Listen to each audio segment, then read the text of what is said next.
Back to Restless. My name's Father Joseph Gill. Stop stealing my identity. Anyway, I don't know. Matt hasn't got enough sleep in the last couple days, but welcome back to Restless. I'm here with Lauren, as you heard Matt already, and Paul.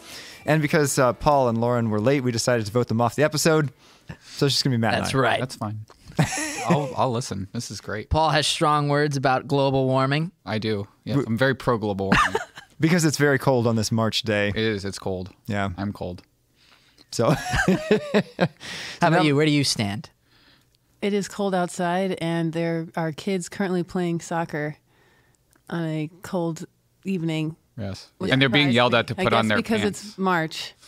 Outdoor sports are back. Right. Yep. That's true. That's true. I was going to say, where do you stand? Well, sometimes I stand to the left, sometimes to the right. I just, Strong sometimes start in my to dining this room. episode. Good. It's all good. We're doing current events, I hear. Yes. If you've listened thus far, thank you for listening for the first 2 minutes of banter.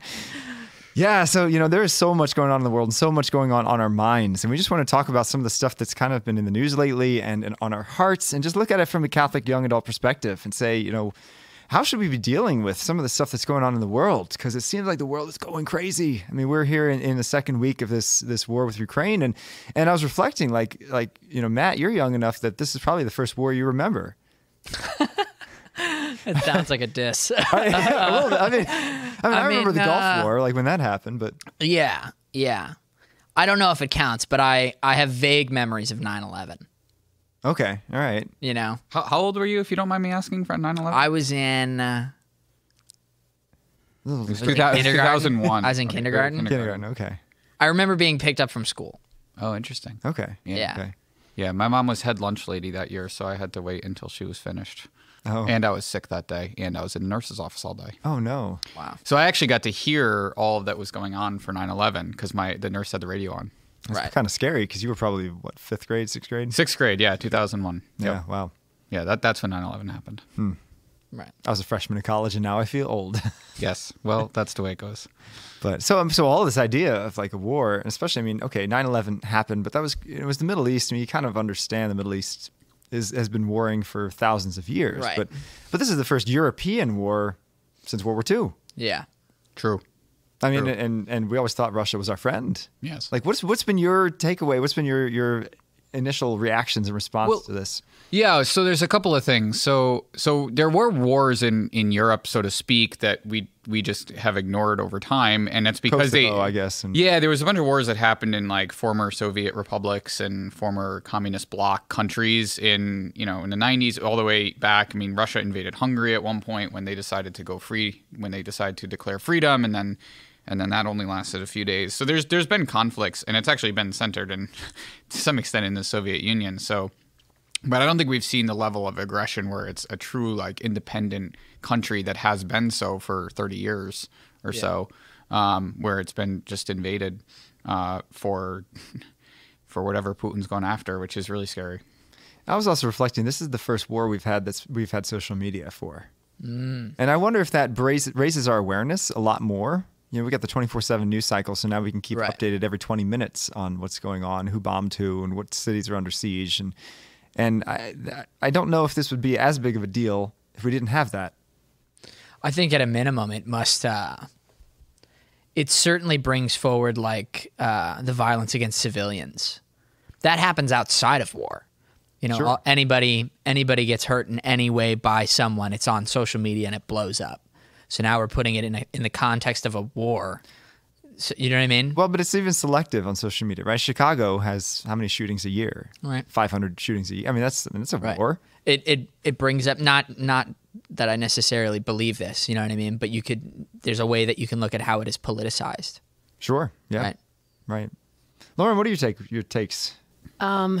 Yeah, I've heard there's kind of propaganda, I guess, on both sides, and we've heard of some heroic stories from the Ukrainians that aren't true, and then others that are. So I think there is a lot going on in that respect. I haven't really been tuned into social media much to see it myself. I haven't seen any videos or images, and from what I understand, it's pretty horrific, and it's only going to get worse. Russia is continuing to attack and now going into more civilian areas. Right. So that's, awful. Yeah. Right? I don't know what civilians are left. 1 million have left the country. Yeah, and I think it's worth, like, right off the bat saying that like we all recognize that it really is a terrible tragedy. It's like it's a war crime what Putin is doing in the way that he is attacking civilians. Today, I have we were talking about it earlier, Father, that I have a bit of a cool perspective. Maybe cool is the wrong word. Having worked on Let Me Be Frank this morning, where the bishop interviewed he interviewed Bishop Edward Kawa. I think that's his name. I hope I didn't get it wrong. And he is the Bishop of Lviv in the Ukraine. And the whole interview is how basically Bishop Kawa was requesting our prayers. If you had to, like, boil it down to one big message, he was like, please help. Yeah. And how boots on the ground, like, it's terrible there. I bet. Yeah, he was just saying how terrible it was. Of course, he's a very humble person, and so he wasn't. His translator at one point said, "I'm not translating. These are all the things he's doing that he won't bring up." Wow. About, like, him getting in the driver's seat and driving aid to people. But it was very interesting, and of course, I'm doing a terrible job in remembering. But, like, Russia's preventing humanitarian aid from getting through, and that's definitely a war crime. You're not supposed. I mean, my understanding, at least, very minute understanding. Sure. Yeah, it has to come over. It has to come by over the border from Poland or wherever, because airspace is all knocked down and it's hard to get things in and out right now. Yeah. I got a message from.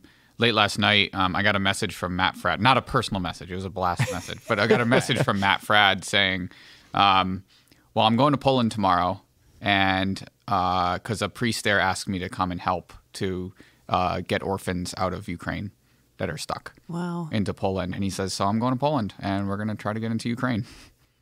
I thought that was amazing. Isn't that incredible? I'm in the group chat that you sent the screenshot. Oh, that's right. Yeah, yeah. That means you read it. That's good. I did, yeah. That's good. Okay. It's working. Group chat's working. Right, yeah. I mean, I think it's amazing. It's very encouraging to have lay people that are such good examples. Well, there's going to be so many stories of heroism that come out of this conflict. Yeah. And we've already heard, right, that Ukraine has done a great job so far in holding off Russian forces. Yeah.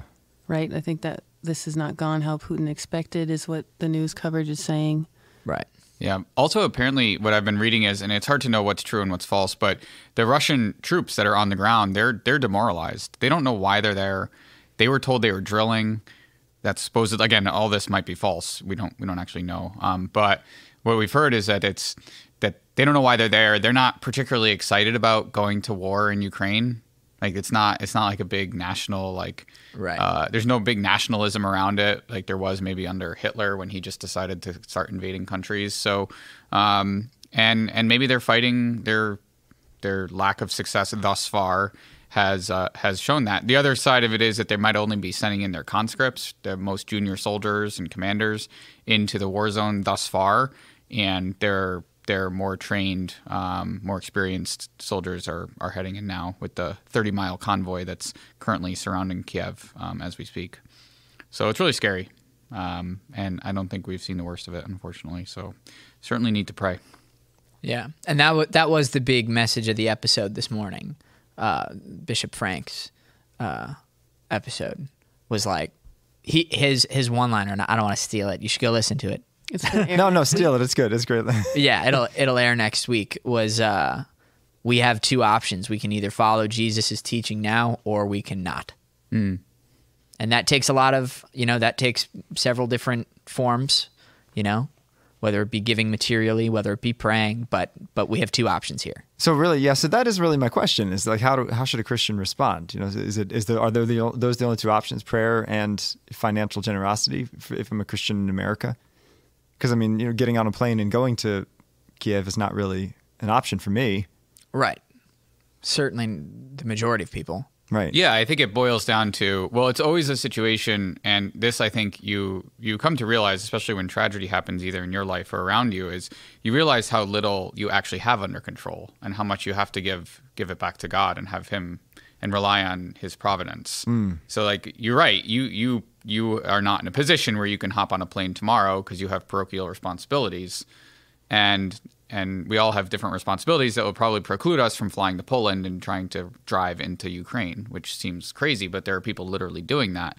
Yeah, it's amazing. But so those are one of those situations where you have to just, I mean, prayer is probably the best answer at this case because you don't have any control over it. Like I don't have like real control over what's happening in Ukraine. Yeah.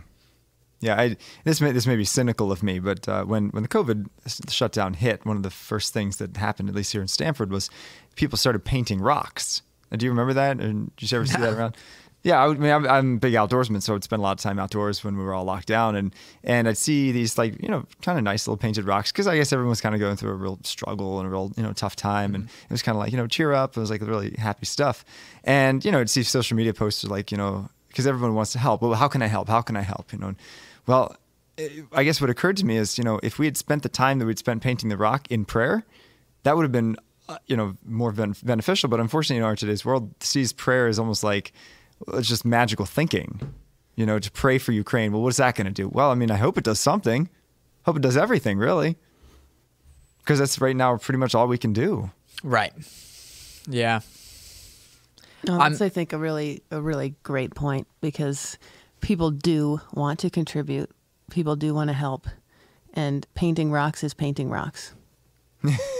And maybe it did cheer some people up, so I don't want to... Yeah, I guess. And people are coming together. There was a rally in Stanford on Tuesday. And if Ukrainians are supporting each other and people in the community want to show that they support, that is good, but it's not stopping anything that's going on. So prayer can affect change. This is what we believe as Catholics. Sure. So I think you are exactly right. Why not go spend an hour in adoration, right? A holy hour, or offer a rosary. Do something that's maybe a small sacrifice for you if you're not in the habit of doing that. And give it up to God because you can't see the result of that, right? You get to look at your pretty rock when it's done, but it's still just a rock. It's a serious topic, but that's funny.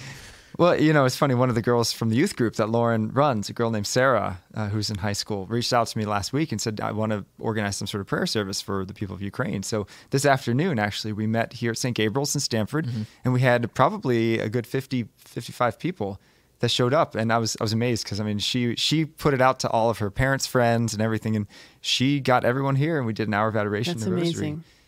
And it was led by this 16-year-old girl who just realizes prayer is the most important thing you can do at a time like this. Yeah. I think it's very providential as well that this has all occurred in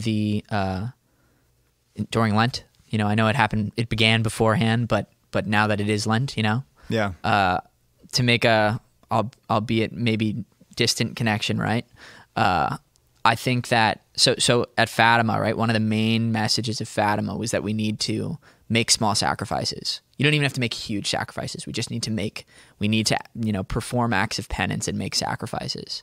And with COVID, I saw COVID, or I tried to see COVID through the lens of like, you know what, I don't really want to wear a mask, but like small sacrifice, you know? Mm-hmm. And so right now I'm seeing the providence of God having all of this in Ukraine that's happening coinciding with Lent, where we are supposed to sacrifice and pray, you know? Well, it's great that the Holy Father said that the day of fasting would be Ash Wednesday, which we're all fasting anyway, but now we have an intention to do it for. Right. You know? That's a great insight. It's a great insight. So speaking of Fatima, I want to get your input on this because I have never been able to really figure it out, and I'm wondering if this is a piece of it. Mary focused so much on Russia in Fatima. You know, we got to have the conversion of Russia, and you know, and there was all kinds of these attempts to consecrate Russia to the Immaculate Heart, and Sister Lucia said it was done after the 1984 attempt, and then others have said it wasn't done. What is Russia's role to play in salvation history? Because obviously it's important. Our Lady said it is, but do you have any idea what the connection is? Because I don't. I didn't even know that. Is it Lucia or Lucia? Sister Lucia? I have no idea. I'm not sure. But Who can say Portuguese? But I didn't realize that she said that it had been performed. I was under the impression it still hasn't been. She did say, yeah, because I think the Pope in 1984 said that consecrating the entire world, especially Russia. So it wasn't specifically for Russia. It was like Right. everybody and Russia. Right. But she said it fulfilled the things that Our Lady asked for. Right. I don't didn't know. that. Any thoughts? This is like, Why you're asking why was Russia singled out? yeah, in why this is Russia so particular important? situation? Is it because of now? It could be. Maybe we don't know yet. Maybe we're yet to find out. I mean, Russia's always been Russia's always been a sordid country. Like it's had a really weird, long, tumultuous history, and maybe there's and beginning of the 20th century we hadn't even seen most of it yet, right? With Right, the Soviet Union. I mean, think about even just Ukraine, right? Though under Stalin, Ukraine went under a terrible famine, and I don't know what the number is. We don't actually know. It's between 5 and 10 million people died in Ukraine under Really? Stalin Really? over a period of time, like a decade or so, because they took all the farmers away, and it was a communist movement. So Ukraine has always been in an interesting position with Russia. It's also a Catholic country. And has been, and it's split, right? Part of it's Russian and part of it's Ukrainian or Catholic Ukrainian, and so it's always had this sordid history. So it's interesting that it's all coalescing now, but I don't think we know yet. But certainly there is something with Russia and something that was going to happen in the next 100 years that's still being written today that it certainly seems important that there would be a conversion of some sort. I would hope so. I'd hope so. Yeah, I mean, it was an atheist nation. You know? It was a forcibly atheist nation, Right. under the Bolsheviks. Yeah. So you see a huge. I mean, It was also, interestingly enough, in 1920, it was the first nation in the world to legalize abortion. really. Yeah. So a lot of people, when they say, Russia will spread her errors throughout the world, which was one of the prophecies of Fatima, a lot of people thought it was communism, but I'm thinking it might be abortion. It's probably. I think both. it's probably both. Yeah. It could be both. I mean, they are Well, linked, I suppose. maybe you could talk about the sanctity of life in general, Yeah, that's true. right? And that can take the And form dignity. of dignity too. Yeah, that could take the form of governments, abortion, euthanasia, whatever, gender theory. Yeah. I mean, It's all it the certainly sanctity of seems life. like there is evil at work, right? I mean, a war is being waged. That is evil. Sure. And we've seen that history. It's hard to understand, but, I think the devil has gotten in, and been able to persist. And this is why we've seen these tragedies throughout history, and they're continuing, and we don't know what is going to happen next week Yeah. or what's going to come of this over the following months or, unfortunately, years, Mm-hmm. Does that fill you with kind of trepidation? The Sometimes, yeah. fact that history is unfolding in a very real way, Yeah. No. Yeah. and it may not be good. Well, I think I know this is a weird perspective, but I find it fascinating. I mean, it's interesting. It's terrible, but it's interesting. And so it's something that, if we're so fortunate to live a long life, that we'll be talking about. And I think Yeah. there's something to that. I mean, you get notches in your belt in these moments. But also, as I said before, I think whenever there's tragedy, especially at the beginning of COVID and throughout that whole thing, is that your circle shrinks, right? The things that you're worried about shrink, right? Think about the people in Ukraine. Think about what they're worried about. They're worried about the next Surviving. hour, right? The next hour. Yeah. They're not worried about what their career is going to look like in 10 years. Right. What's your 5-year plan? They're like, no, what's my hour plan? Yeah. And I think so your circle really shrinks in these moments to how you can survive the next minute. And I think and maybe to some extent, that's the way we should be considering our lives all the time, because we don't know the time or the place. So it's not a terrible way to live either. I think a lot of people are in disbelief that a war could unfold in this day and age, right? With how sophisticated we are.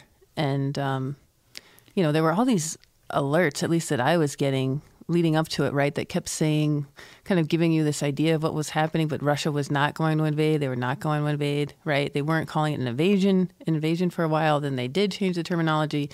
Then the invasion happened, and now it's war, right? So I don't know if we just can't accept this because we all know how wrong this is, or that we should be able to avoid this type of conflict, right, through other means. Or if we're just in disbelief, this is where I think I'm headed, that human nature doesn't change. You know? You make an interesting point, because I was reading an article on a good website, I forget which one, that said that, you know, what's at stake here is really the future of the human race, because they said that, you know, we had almost evolved to the point of no more war, and this is almost a huge step back. You know, to going really back to kind of the barbaric, just simply might makes right kind of attitude. And so the question is like, how's the human race going to respond? Like, shouldn't we be past this already? Yeah, and I think you see the outcry throughout the world, and that's part of the social media thing that you had mentioned before. That, I mean, the most united the United States has ever been in the past, I don't know, pick it, decades, was 9/11, or 9/12 actually. September 12th was the most united the United States has been in my lifetime. Yeah. This is certainly the most united the world has been, except for Russia and a couple other countries, China in particular, which is being ambiguous. But other than that, like the Western world, let's say, it's the most united the Western world has been in my lifetime. Yeah. Well, that's for certain. That's for certain. Well, I would imagine a lot of people are feeling lost and don't know what to do, and unfortunately despair, because as we know, a lot of people have left the church. They're not faithful anymore, and in a lot of ways there are active forces trying to pull God out of everything, which we have seen. And I think a lot of people, especially our generation, have bought into that they don't need God. They were probably raised going to some kind of a church, and they don't go anymore. And what do they do now? How do they respond, right? And after 9/11, there was a huge surge in people attending masses again, because it's what they had. Like, it was something to comfort them to go to, and of course, it faded in time. So, yeah, I kind of see this as two ways. Hopefully, I think, you know, we have to play a role in this. I think, you know, if you encounter someone who is feeling lost or down, or you have to tell them this is when you rely on God, right? You have to be able to have that conversation that God is real. Because I think a lot of us don't even want to go there, because they'll think I'm weird, or I don't want to, you know, bring that up. But we have to bring that up, number one. And I think it's going to lead to, we can come together and support people and help them see that God is real, or we just continue to go down this path of God is not in anything. Yeah. Right. And I think we're really seeing that in the United States right now. And, you know, there's the transgender movement. Wasn't that a big talking point at the State of the Union? Right. It's like protecting rights of children. But oh, was it really? Oh, I didn't watch that. I know it was I've heard, I abstained. It was a talking point, but, you know, they're spinning it as protecting rights of children. What about the evil there? Right.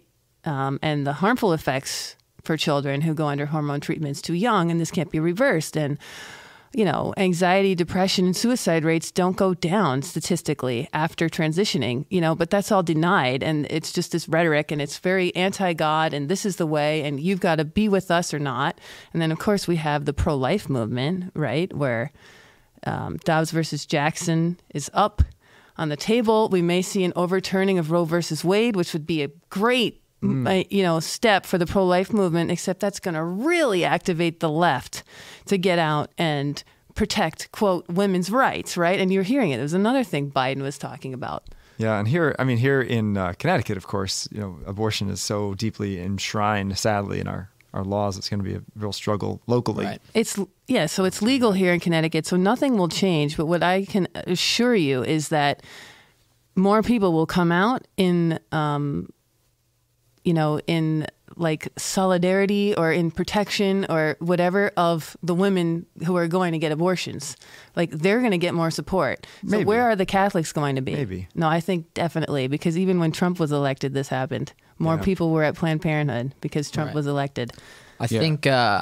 Sorry, you can go if you want. Yeah, no, I wanted to relate that point quickly back to what's going on in Ukraine and Russia. Is that so? Is when the whole world is now united. Like I said, the whole world is now united around Ukraine and Russia, right? They've come out in favor of that, and it's because the attack of Russia on Ukraine is like, well, countries don't invade countries in Europe anymore. That doesn't happen. Like that hasn't happened for 70 years. Like what's going on here? And my hope is that with the pro-life movement, that at some point in the next 100 years or however many years it's going to be, hopefully less, that it's, oh, we don't abort babies anymore. Like, wait, the state made abortion legal? Like, what is that? And so that's my hope for that movement. And it's because war was just so commonplace in Europe for 700 years.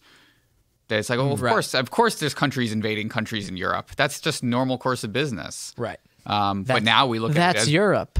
Now we look at it as barbaric. Right.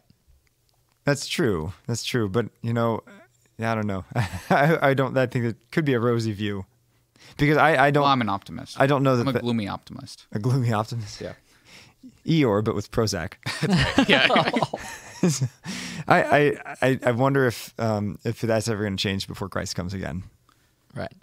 I don't know. Maybe.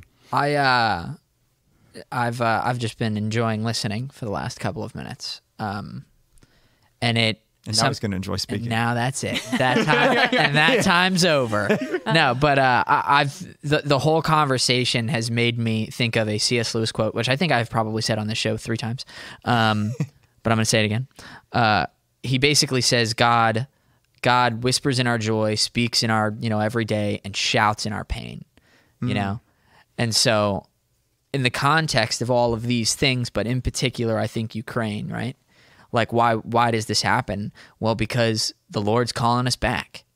You know what I mean? Why are all these terrible, like, things go bad before they go good? That seems to be how it goes, You feel pain and you reach out to God. And so this is happening on a, in particular in Ukraine, but you could argue a global scale now. Well, yeah, it's funny you mentioned that, because just today I was preparing for a Bible study next week in which we kind of talk about the return from exile, from the Babylonian exile, and how they rebuilt the temple. And there's so many different views of history. There's the determinist view of history, like, we're just determined by our fate and our biochemical processes and evolution or whatever. And then there's the providential view of history, that actually, no, history really is the unfolding of God's plan. And even now, through these events which seem to be completely secular and apart from God, whether it's COVID, whether it's war in Ukraine, that God still has a purpose and is accomplishing his purpose, even using evil means, such as he used the Pharaoh in Egypt to capture his people, so that his people would develop an identity and then be freed and kind of have that experience of God's power, so. Right. Insofar as it's like we mess up and he can still use that. Yeah. Yeah. Exactly. And you have like the only reaction to that has to be like, how good is God? Yeah. And so I think we have to view this war with the providential view of history, that God is somehow going to bring great good out of it, even if we can only see it from the 30,000 foot view 200 years in the future. Yeah. Well, stay tuned next week. We're going to pick up this same conversation as we talk about more current events going on and just our quick hot takes on it. But thanks for joining us on this episode of Restless. You can find us on 1350 AM, and also it's on the FM station as well, Veritas Catholic Network, and wherever you get your podcasts. My challenge for you is to pray, hope, and don't worry, says St. Padre Pio. Prayer is the best thing we can do to solve the problems in the world. Hope in God's providence and his mercy, and never fear, because God's in control. Tune in next time.